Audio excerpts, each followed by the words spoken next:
Welcome to the Fantasy Football Prophet Podcast, hosted by Craig Phillips and Jeff Torrey. Visit us at fantasyfootballprophet.com. And now your hosts, Craig and Jeff. Welcome everyone to the Fantasy Football Prophet Podcast. I'm Craig Phillips, joined as always by Jeff Torrey, and today we're talking week 14 and actually still some of week 13. And actually we're recording this thing Tuesday night. There's still a game going on right now, Cowboys Ravens, but we got a few questions from the listeners here we'll go over. Then we're going to recap a couple games, and then I can sit here and be just really I'm just way too anxious right now, Jeff. I got a game going on right now for a playoff spot. It is all about total points tiebreaker, and I'm down I think like 5.1 right now. I need 5.1. I need that 51 yards or a touchdown from Zeke. And you know what's going to happen here? I know it already. Mike McCarthy's been listening to this show for months, and he hears me call him a moron every week, and he's going to take Zeke out right at the end, and I'm going to lose because of Mike McCarthy, because he's going to screw me. Mike McCarthy's going to screw me. It would actually be very poetic. I'd very much enjoy that. The league group chat is wanting to hear me miserable on this show, and guess what? I am right now. I'm miserable. I'm anxious. I don't like fantasy football right now. It's not a fun game. It's not fun sometimes. If I don't win this, I'm going to be 0-3 and making the playoffs this year. And that doesn't happen. That doesn't happen ever. And I'm going to barely miss out on every one of them, barely, just by Mike McCarthy being a moron amount. That's it, basically. And then I don't know, the Dynasty League was different. Michael Thomas got hurt and other guys. All right, we've got some questions. Enough of me. Got only a couple questions, and we can go back to me ranting. All right, Jeff. I feel like I'm making the playoffs in more leagues than I deserve right now. Your misery is actually making me feel better. I love to see it for the first time. Just be, how all of us other mortals feel when right? Yeah, shit goes sideways, and I love it right now. So I'm watching it very intently. I can't wait if it gets a little bit closer. Just as soon as this game ends and you're not at 12.1. Got a full quarter yet. to see just the implosion of Craig. Good. All right, here we go. First question. We got a couple questions about Matt Ryan, actually. So two of our couple questions are going to be Matt Ryan questions. Hugh Mack says, can Matt Ryan be trusted? If not, who are some of the best streaming quarterbacks for the playoffs? And our 15 shot caller 15 just said, I dropped Matt Ryan because I'm in a must-win scenario to be in the playoffs. My other quarterback is Big Ben. Then who can I pick up for a playoff push? So basically, similar questions here. They don't trust.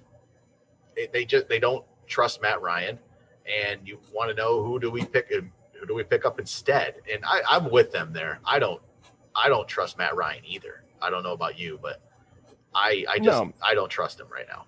He's been, I won't say poor, but he has been lackluster. He has not been playoff capable, if you're ready, playoff ready. Let's see here. 5 out of the last 6 games. There's just no reason. Atlanta hasn't been good. There's no real reason to make a huge push. I wouldn't feel good about putting him in either.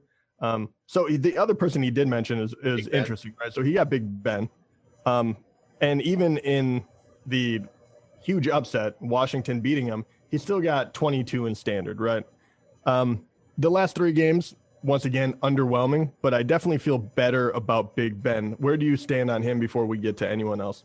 I think he's solid enough. I don't know if he's going to put up like huge numbers for you, but I would feel safe in a way with Roethlisberger out there. So especially, yeah, I would say I feel relatively safe. Like he might get you about 20. I don't know if he's going to get you the 30-point output, but that's in there. There's that possibility within Ben Roethlisberger with those receivers he has. So it is possible. I don't really see that happening, but I would feel safe enough. Probably better than some of the options here. Zeke just ran the ball again. Sorry. Yeah, so he's 2 or 3 yards, something like that. Yeah, so, that's it's interesting because week 15 they're at Cincinnati, right? Yeah. So I think a week ago he played Cincinnati and put up giant points. He went for 333 yards and 4 touchdowns. But the other 2 games that you're probably playing in 14 and week 16, you're at Buffalo and then you're playing Indianapolis.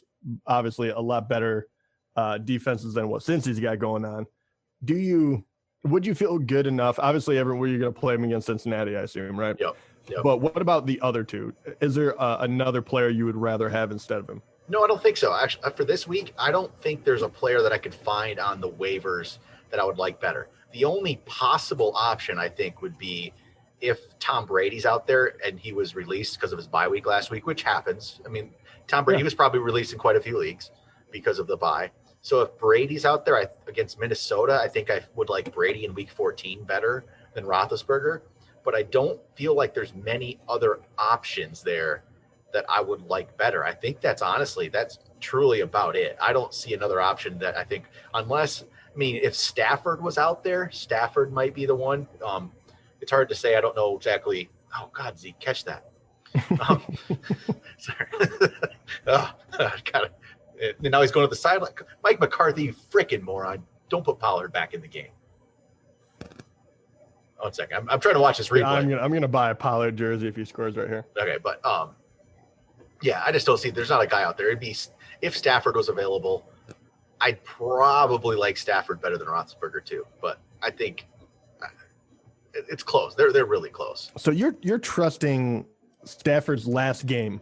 I'm trusting. I'm what drinking. Roethlisberger has done all year. I'm drinking the Kool-Aid again. The Lions do this to me all the time. All the time. I buy in so quickly to the Lions. It's weird.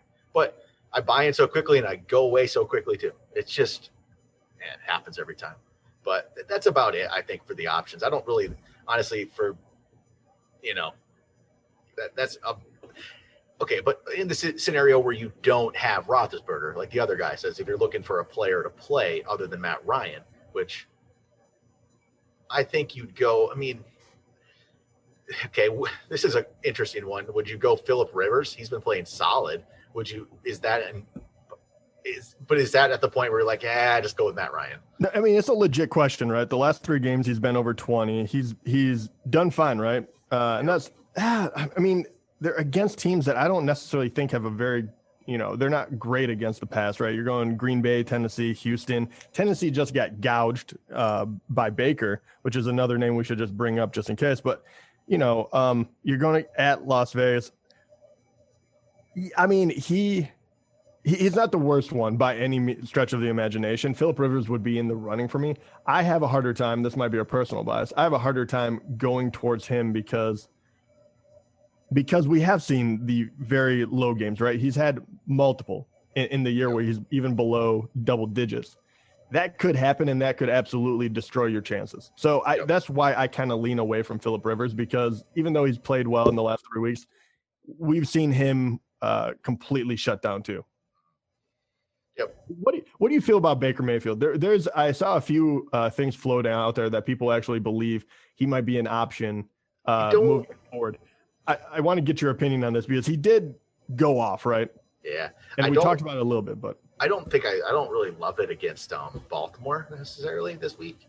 That's part of it. And then I do like it against the Giants and Jets though, 15 and 16. So for weeks 15 and 16, if you're still going and you're in the streaming quarterback, I can't imagine playing Baker Mayfield for a championship, but you could be in that route or in that spot here. And that might be the route to go. Go with Baker 15 and 16 if you get by with I'm not sure who you get by with here. If you're just with Matt Ryan, maybe you do roll with Matt Ryan and call it good and just hope for the best. But Baker 15 and 16 would work. So next week we can talk about Baker. I want to go with him against Baltimore. Okay. Here, let's do this real quick. I want you to rank who would you feel more comfortable with? I'm going to name some guys that, even though the percentages are probably higher than normally what we talk about getting off the waiver wire, I think that they had an opportunity to be dropped just because of the way they've been playing or buys or anything like that, right? So if you had to rank them, I want you to put Stafford, Cam Newton, Carr, and Baker, those 4 people. I think those guys are people that you might be able to find floating out there, and a couple of them came off big performances, and I'm going to assume that Tom Brady is at the top of that. Is that correct? That'd be true. So that's why I'm not going to put him. If Tom Brady is really out there, then grab him. But what about those 4? How do you feel about them? I think I'd go Stafford. So it was Stafford. I'd go Stafford, Baker, Cam, Carr. Okay. I think that's how I'd go with that one. Cam, I worry about that nothing game from Cam, and that very well could happen with him. So that's where I'm at with Cam. And that's why I think that there's a chance he might be out there. Yep. You know, he had that terrible week 12. Then he has a very nice 13. So who knows? Maybe no one picked him up or whatever it may have been when he was, floundering. Let's see here. Another question. We got one from Cody Dodge. Says Josh Jacobs or Austin Eckler going forward. And I think you have to go Eckler just because you don't know if Josh Jacobs is going to be healthy. It doesn't look actually promising for this week necessarily. So I think in that case, it's Austin Eckler. I mean, I think injury makes it a quick, easy question. Yeah, and even though no one on the Chargers team had a good week 13, I like Eckler better than Josh Jacobs anyway, to be quite honest. Josh Jacobs is definitely safer. The amount of carries he gets, he usually gets in the end zone. But if you look what Eckler has been able to do when he's been healthy, it feels like he will do as well of Josh Jacobs, and he has the upside. So personally, going into the playoffs, I like the guys that give you that upside. All right, this next question here is from, well, if I can find it, Douglas Bryan. He says, does Lamar turn into the player some have drafted him to be?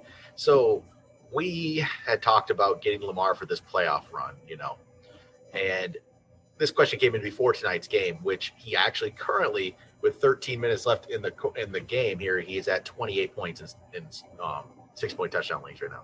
So that's more of the Lamar that you drafted right there with that 28. So will this continue? Well, I mean, that remains to be seen, but I feel better about it. I think he got a nice 37-yard touchdown run tonight, which was nice to see. They're in the red zone again here, so maybe you'll get another one. And I think he has a decently favorable schedule coming up. I mean, Cleveland, and then what is it? I know he has Cleveland and then some other teams. Yeah, Cleveland, Jacksonville, and then the Giants. And then if for some reason you play into week 17, he does have Cincinnati. So it is a very favorable matchups from 15 to 17. Yep. Cleveland at Cleveland, their defense is they're a good team. They're doing really well this year. So that one might be, but I'm more of, and I've said this and I have not been proven correct yet. So the next couple of games are really going to, depend on whether or not I was right. But I do believe, I'm under the impression that he is going to be the old Lamar, and maybe not quite as flashy, but I think he's going to put up points. And really, because of what is going on right now in Dallas, because they're letting him run a lot more. They have Dobbins there. They have other people to run the ball. They're choosing to give it to the best playmaker currently. That is him. And when he does that, he doesn't have to score or throw a lot of touchdowns, as you can see here, because what does he have? Only 100 yards throwing. Yep. So I really like the idea of him moving forward. I think that he is going to be quite deadly. And then another question here from B. Mekif. Who is the better quarterback option this week, Trubisky or Goff? So this is for week 14. Trubisky's playing Houston. Goff's playing New England. So just because of that, I'm going to go with Trubisky, just matchup alone. And, I mean, you saw what New England just did to Herbert. I don't know if Belichick has anything figured out with his defense, but I don't want to go against it right now and find out if he does. So I don't love that, but I'll play Trubisky. Houston doesn't have a good D right now, so. Yeah, can you imagine playing Mitch Trubisky in the playoffs, my God? Oh, my God, no, I can't. I mean, to tell you the truth, I would hate to have to play either of those guys. But if you're stuck okay, one guy we didn't talk about, do you just go take the biggest chance ever and go get Jalen Hurts and see if he's something? No. If he really does blow up, and if he just has a good game, say if he has over 20 fantasy points or whatever it may be, that would be mind-boggling to me, because Philadelphia has struggled so mightily, right? So I feel like if someone is going to do really well, it's going to be like Miles Sanders is going to pick up the slack because they go to a different quarterback. I don't think Jalen Hurts is going to all of a sudden do it, but hey, weirder things have happened in a one-game scenario, right? Oh, I mean, he could have a decent game. That's not crazy, but I wouldn't want to take the chance on it. No, 100%. Yeah. I mean, he is equally, able to have a 10-point week.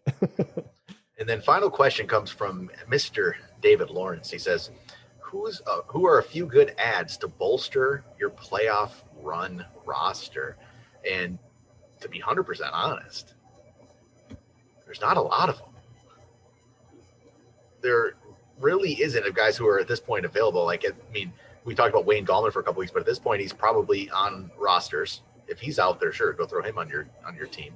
But the amount of other guys out there is kind of low at this point. I mean, I guess if you're just looking for some depth and this isn't necessarily a player you're looking to play, I mean, you go throw like the Ty Johnson on your team right now because, Frank Gore is not going to be out there. Ty Johnson did look good in one game, but you just need, something else on that roster just in case. Yeah, maybe go get Ty Johnson at running back. I mean, there's been obviously we've talked about this over the course of the show over time. There's been names that come out of nowhere and all of a sudden at this point of the year and win championships. Maybe that is a Ty Johnson. We're not thinking about it. I mean, it's happened. Sean Drone over the years, Tim Hightower. I just remember these guys as they won me championships. Cameron Artis-Payne, those kind of guys. But Ty Johnson, maybe that's Ty Johnson. Yeah, maybe that's him. Maybe. Ty Johnson would be one. The other guy that I'd be looking at would be Latavius Murray if he's out there right now. He's owned in 54% of leagues. Not because you can play him right now, but because if for whatever reason Kamara can't go, we see how quickly he can be slotted in and be used. Right. So he would be another one. And it pains me to say this, but because Craig has brought his name up multiple times, and I'm not a huge fan, but I can't deny that it looks like they're trending his way a little bit. Cam Akers would be someone that if you have an empty spot, you just want to throw him on. Maybe you just take him away from another team in the playoffs that would need a running back. That would be it. Have we heard any more about Swift? No, I have not. I mean, so what happened was it looked like he what I heard is like he was cleared from the concussion, but then he was sick. And it wasn't like COVID related, but he was sick right after. So right. I would hope he's just back. I have not actually really heard right now. I have not yet either. And but in that thinking, if for whatever reason he's sicker than we think, I assume he's going to be back right now. But Adrian Peterson, the last two games without Swift has gotten, 2 touchdowns. They're using him as goal line back. They've changed up their offense. He would be obviously lower than those other guys, but he would be another one if Swift does not play. He would. Yeah, honestly, I think Swift might have lost that chance for right now again to be the main guy, which he would have had if he hadn't got the concussion. I mean, he'll get there, but it's just there's no need to rush him right now back. No, and there's no reason to make him a workhorse. No. So Adrian Peterson could still be the goal line back. I don't see why they would change that. I would rather give Adrian Peterson the carries on his body rather than my future running back. Well, crazy thing is they're only a game out of the playoffs. If as crazy as that is. Yeah. There's a lot of teams there. It's not just as simple as that, but they're only a game out. They're 5-7, 6-6 gets you the last spot right now. So that's hey, never know. Okay, yeah, we do know. We do. Yeah, I was gonna say. I mean, you wishful thinking. Yeah, but hey. we know the end of that story. All right, so we might as well go over a couple games that we didn't get a chance to do because there's been all these ridiculous games at the end here. Two Monday games. We've got Tuesday game. We didn't talk about the Sunday night game, which I guess we can real quick here. It was Chiefs 22, Broncos 16. Chiefs win again, but they haven't been winning as impressively. I'll say as maybe as they used to, but. That's fine, I guess, but Mahomes only gets him one touchdown. He's not like getting these monster numbers, which I guess this is where you go. This is just for next year kind of a thing. The early drafting quarterback thing just doesn't work out, does it? Mahomes, Lamar Jackson, it doesn't work. I mean, some years maybe, but you could have easily went and got Kyler Murray, Aaron Rodgers, Josh Allen late, and you'd be in a better spot. So correct. I mean, even when Lamar blew up, you didn't get him early. Yeah, Russell Wilson even this year, you got him later. So right. The draft and the quarterback early thing, it just doesn't. I just think there's a better way to go. Mahomes is great, and he obviously is going to be better most weeks than this even. But it's just, I don't think it's worth the early draft pick. So that'll be something we'll definitely reiterate next year. And so Clyde Edwards-Helaire there was listed as active, but they didn't actually play him. So that screwed over a lot of people that put him in your lineup. Bell gets 11 carries, turns it into 40 yards. Travis Kelce with the big day, 8 for 136, a touchdown. Now that is one player I would possibly go out of my way to draft early next year is Travis Kelce. at tight end. That's the one thing I think you can actually have an advantage. Kelsey is something else right now. And then Tyreek Hill 6 for 58. Got a touchdown called back, which was disappointing for those Tyreek Hill owners.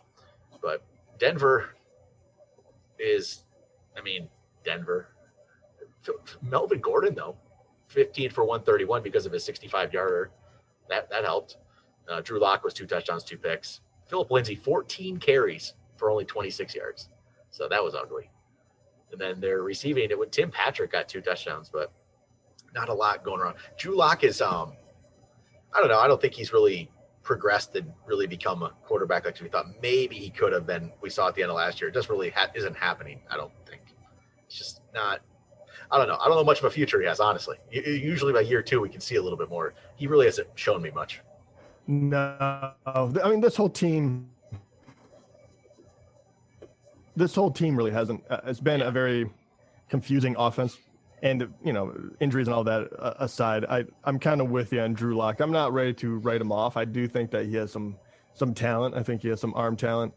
But you would think that he would have had a few games that would be larger than this. And it's a huge blow to lose Sutton. It really is. I don't want to underplay that because you lose your number one guy. Everyone else is a rookie pretty much that you're throwing to at that point. Melvin Gordon is the first time, in that offense. So, that is very difficult because, look at the people he's throwing to right now. It'd be Noah Fant, who is a very young guy, Tim Patrick, KJ Hamler, who is a rookie, and then Jerry Jeudy, who's a rookie. That I don't feel like they've implemented him into the offense well enough. But yeah, I think he still won't be anyone that I'll be looking to draft next year. But I do think that the way they're going to have to play in order to win games, unless they go completely to the run, it'll be interesting because I think at some point you have to say, air it out. We're going to lose, by throwing the ball. And that is, I think next year will be the make or break it one for Lock. Andy Dalton just overthrew Zeke. 8 points right now. 8. 4.1 away. That was going to be 10 yards right there. Not going to get it. Oh, only 7:48 left, and they're down 17. It's not good. It's not good. But all right, how about the next one we had here Monday, the early Monday game? Washington beats Pittsburgh 23-17, gives Pittsburgh their first loss. See, Pittsburgh was 11-0, but I don't think they were they weren't as good as some 11-0 teams I've seen. They really haven't played many people.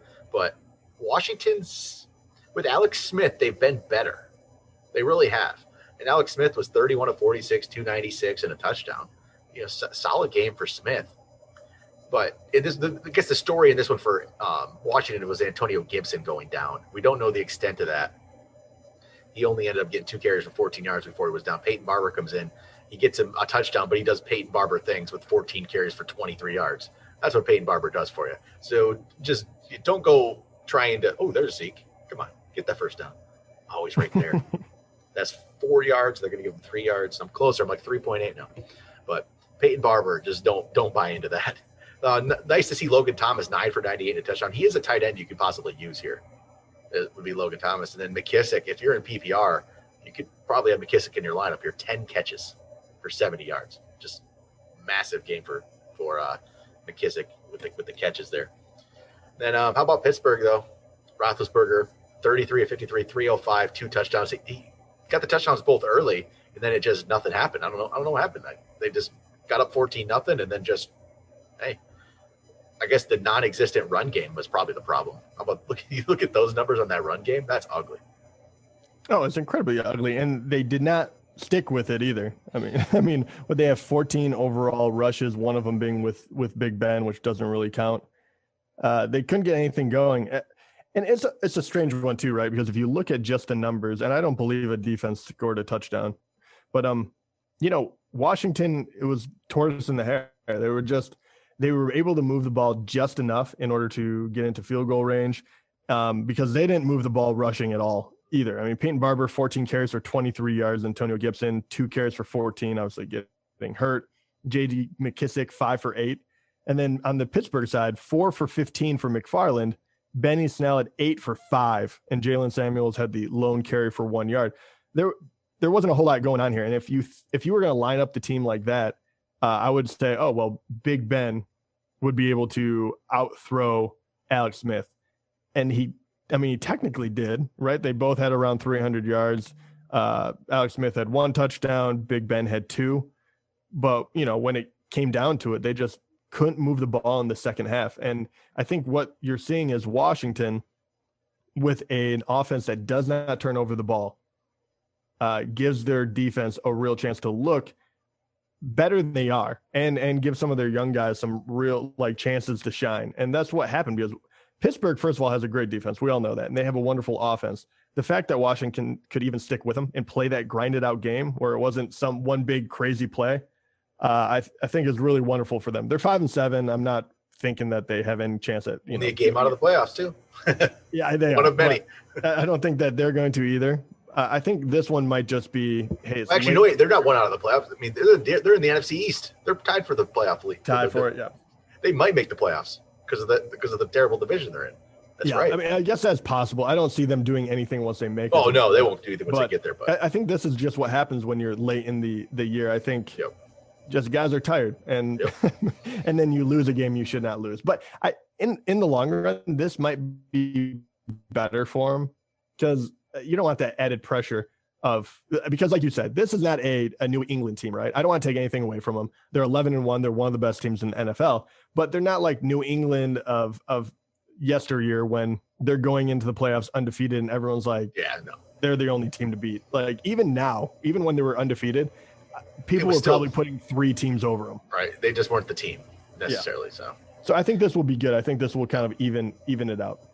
And then the other game we didn't talk about, the other Monday night game, Buffalo 49ers. Buffalo wins 34-24. Josh Allen goes off in this one, 32 of 40 for 375 and 4 touchdowns. Just an awesome game from him. He threw 9 of them to Cole Beasley, turned it into 130 yards and a touchdown. Diggs had 10 for 92. That right there that's a Minnesota Vikings like a couple of years ago, Stephon Diggs line right there. That's what he used to do. And that's, but it's, solid game for Buffalo. And this one was interesting. Zach Moss fumbled the ball coming out of the goal line early on and then just did not see the field again, basically. And it went all to Singletary, who really didn't turn it into much. 18 carries for 61, 3 catches, 22 yards. But it was all Singletary after Moss fumbled that ball. They're sending a message to the rookie right there, for sure. Which at this point I don't care because I don't care about you anymore, Devin Singletary. You screwed me. Remember one point in my life, Devin Singletary versus Zach Moss was one of the biggest stories out there. But that has changed. There we go. Throwing the ball to Zeke. Got a blocker. Zeke's spinning down to the – oh, my God. Oh, down to the 4. Oh, my God. Take him out. Take him out, McCarthy. Can't do this, Jeff. Oh, my God. This is going to be so good. Yeah. So I thought he was going to get in there.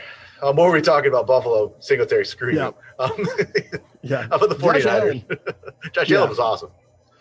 He did. I mean, he really did it. It was really amazing. And that was with him. He did rush the ball 6 times. He only turned into 11 yards. So it was all through the air, all throwing.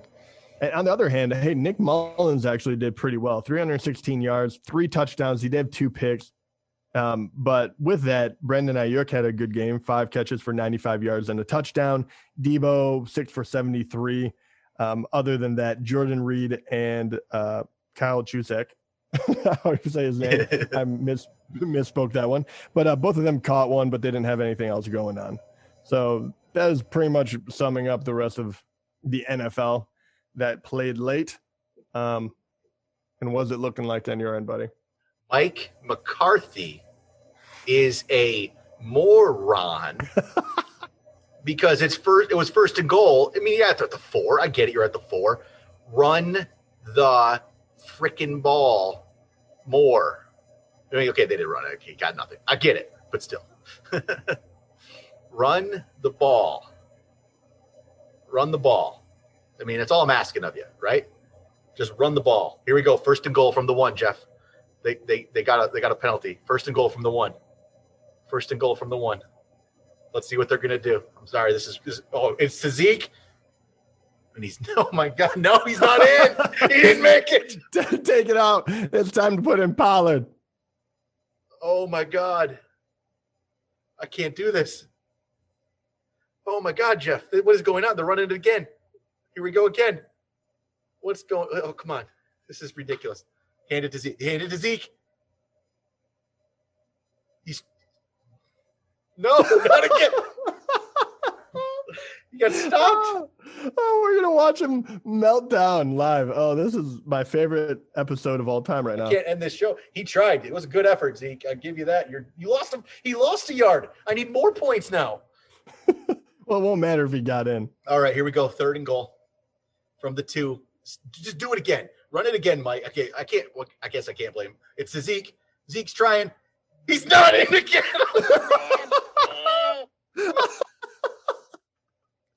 Oh my gosh. Oh, that is hilarious.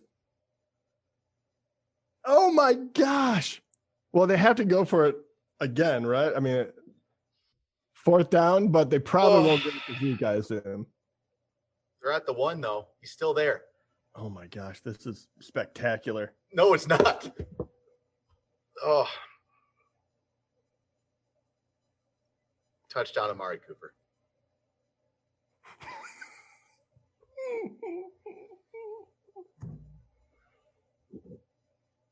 Oh my gosh. Oh, dude, I'm so glad we got to share that together. I'm so sorry if this podcast has gone off the rails a bit, but this is going to be the high point of my season. I'm literally watching Craig.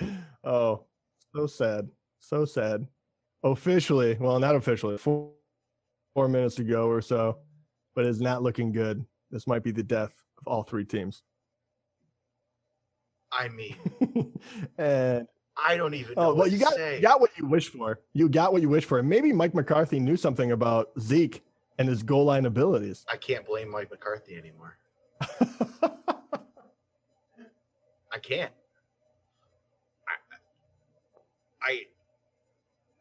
I can't even say anything anymore. What do you say? How do you blame the one you blame forever? And when he comes 3 back to straight shots, he was possibly proven right that wasn't the way to go. And Zeke's washed. Huh. That's over. I'm not going to make the playoffs. Like, I don't know how I get back to this. I don't know what happened. I don't know how I recover. How do we go on from here? Who are you? I don't even know. You don't have, like. I mean, I'm changing my team name right now to 2020. How does a guy like that go home and look at his wife? I don't know. I mean, what do I need now? I was down. Let me see here. Yeah, did he probably need 12, so I need 3.3. I need 3.3. Still possible, man. I mean, they're going to keep going with it, but Ravens are going to obviously just try to milk the clock. It is not looking good for you. I mean, oh man, I don't even know. That was rough right there. 3 straight opportunities on the goal line. My team name has been changed officially. Wow. And let's look at what he changed it to. Oh no! Well, I was gonna say just a moment ago you changed it to 2020 champ. So they're just showing you how good you were feeling a moment ago, a week ago.